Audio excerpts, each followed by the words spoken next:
Active learning.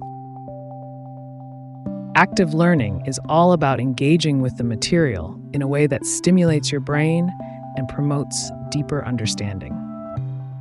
Unlike passive learning, where you might just read or listen, active learning involves actively interacting with the content. One key aspect of active learning is taking notes.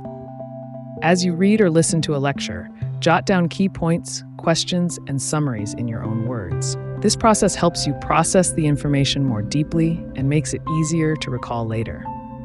Another effective technique is summarizing what you've learned. After studying a section, take a few minutes to write or speak a summary of the main points.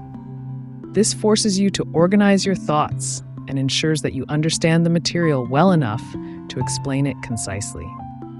Teaching others is perhaps one of the most powerful active learning techniques. When you teach a concept to someone else, you reinforce your own understanding and identify any gaps in your knowledge. This could be as simple as explaining a concept to a colleague, a friend, or even just talking through it out loud to yourself. Active engagement with the material not only improves retention, but also makes learning more enjoyable and interactive. It turns the learning process into a dynamic activity rather than a passive one. By incorporating active learning techniques into your study routine, you can enhance your comprehension and retention of new information, making your learning more effective and enjoyable.